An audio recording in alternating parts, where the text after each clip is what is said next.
Hi കൂട്ടുകാരെ, ഏവർക്കും മീരൂസ് media ടെക്കിലേക്ക് സ്വാഗതം. ജൂൺ 19 നാം വായനാ ദിനമായി ആചരിക്കുകയാണല്ലോ.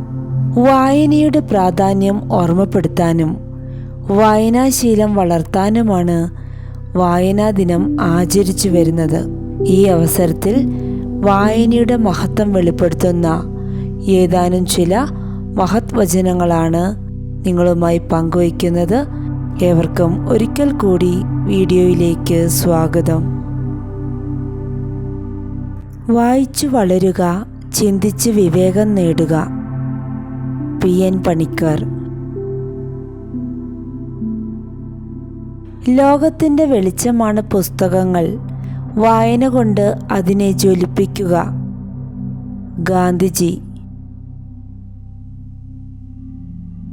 വായനയിലൂടെ വളരാത്തവർ മൃഗതുല്യരാണ്. William Shakespeare.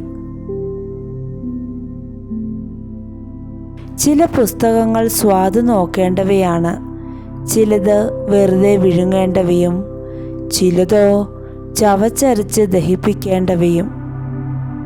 Francis bacon. വളരെയധികം ചിന്തിക്കുക, കുറച്ച് മാത്രം സംസാരിക്കുക, അതിലും കുറച്ച് എഴുതുക. കാരണം എഴുതുന്നത് പല തലമുറകളോളം രേഖയായിരിക്കും. Abraham Lincoln. ഇന്ന് വായിക്കുന്നവൻ ആണ് നാളത്തെ നേതാവ്. Margaret Fuller. പുസ്തകങ്ങൾ ഇല്ലാത്ത മുറി ആത്മാവില്ലാത്ത ശരീരം പോലെയാണ്. Christopher Morley. നല്ല പുസ്തകങ്ങൾ വായിക്കാത്ത ഒരുവനും ഒരു നിരക്ഷരനും തമ്മിൽ ഒരു വ്യത്യാസവുമില്ല. Mark Twain.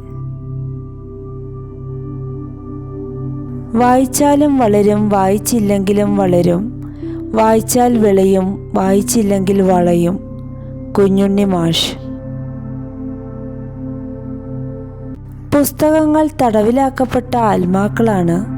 അലമാരയിൽ നിന്ന് പുറത്തെടുത്ത് വായിക്കപ്പെടുമ്പോഴാണ് അവയ്ക്ക് മോചനം സിദ്ധിക്കുന്നത്. Samuel butter.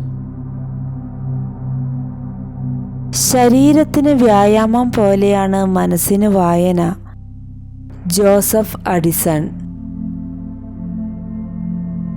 വായന ഒരാളെ പൂർണ്ണനാക്കുന്നു. Francis bacon. പുസ്തകത്തിന് പുത്തകം എന്ന് പറയുമായിരുന്നു. പുത്തകം എന്ന വാക്ക് എനിക്കിഷ്ടമാണ്. പുത്തൻ കാര്യങ്ങൾ അകത്തുള്ളത് പുത്തകം. കുഞ്ഞുണ്ണി മാഷ്. ജീവിതത്തിലെ ദുരിതങ്ങളിൽ നിന്നുള്ള മോചനമാണ് വായന പകരുന്നത്. Somerset Maugham.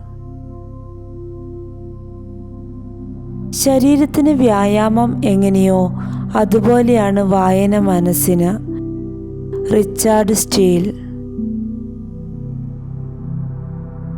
ചിന്തിക്കാൻ സഹായിക്കുന്ന ഒരു ഉപകരണമാണ് വായന. Edward Given. സാമ്രാജ്യാധിപനല്ലായിരുന്നെങ്കിൽ ഒരു ഗ്രന്ഥശാല സൂക്ഷിപ്പുകാരൻ ആയിരിക്കാനാണ് എനിക്കിഷ്ടം. നെപ്പോളിയൻ.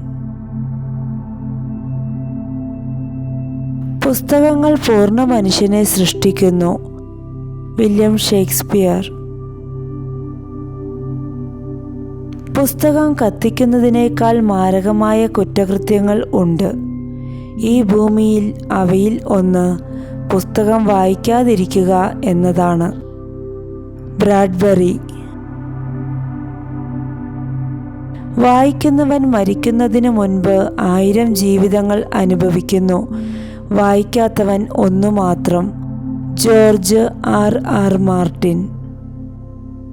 വായനയുടെ പ്രാധാന്യം വിളിച്ചോതുന്ന ഈ മഹത് വചനങ്ങൾ ഏവർക്കും ഇഷ്ടമായി എന്ന് പ്രതീക്ഷിക്കുന്നു. നിങ്ങൾക്ക് ഈ വീഡിയോ ഉപകാരപ്രദമായെങ്കിൽ മറ്റുള്ളവരിലേക്ക് ഷെയർ ചെയ്യുക. നിങ്ങളുടെ വിലയേറിയ അഭിപ്രായങ്ങൾ കമൻറ്റ് ബോക്സിൽ രേഖപ്പെടുത്തുക. പുതിയ വീഡിയോകളുമായി നമുക്ക് വീണ്ടും കാണാം. Thank you.